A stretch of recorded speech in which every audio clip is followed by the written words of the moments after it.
Sky Mobile sponsors the transfer window on Sky Sports News. Manchester City have confirmed the £53 million signing of Matheus Nunes from Wolves. They've also let 3 players go. We're going to head to Ben Ransom now to bring us all the latest developments there. Ben, let's start with Nunes, who got his move, didn't he, after going on strike? Yes, I think it's fair to say this is a move that the player himself was desperate to make happen ever since Manchester City's interest was firmed up last week with that offer, which was initially rejected of around £47 million. At the time, Wolves said, look, we want closer to £60 million for a player who has a long time left on his contract. Obviously, the clubs came back to the table. They've been able to thrash this one out. So it looks like it's going to be around £53 million that's been the signing that's brought him here.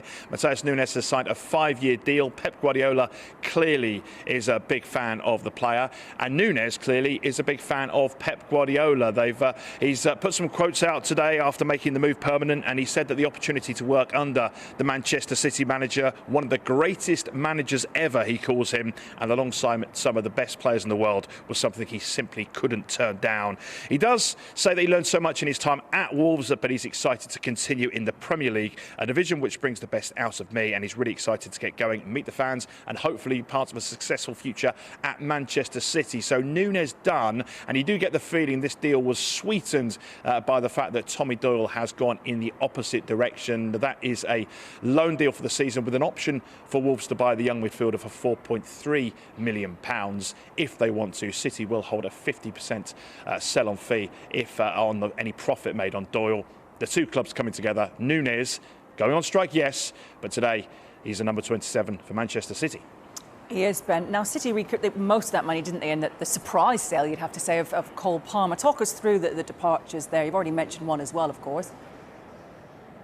Yeah, so Doyle has gone. A few of the academy players have gone for quite a lot of money, actually. I mean, Cole Palmer takes that £42.5 million fee to Chelsea, makes up the bulk of what City have spent on Matheus Nunes. And Palmer's a player who, by his own admission, has been looking for more game time. Let's not forget he was promoted to the first team squad around 3 seasons ago when he made his debut. This season, he scored in the Community Shield. He scored in the UEFA Super Cup final. So he's clearly a player of prodigious talent, and I suppose that was underlined by his performances for the England under-21s as they lifted the European Championships in the summer. He has been slightly frustrated. He's not quite been able to crack making Pep's first 11 as often as he would like. Chelsea came in what has to be said is one of the most surprising deals of this last week of the transfer window. A big offer, an offer that Manchester City felt was good enough for them to accept, and Chelsea have their man today, Palmer, signing that lengthy 7-year deal. And again,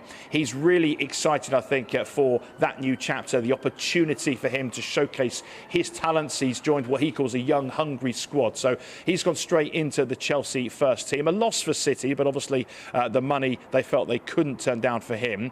Other players going out today, and the academy, as I say, has been making a big profit once again. It feels like it's the narrative every deadline day.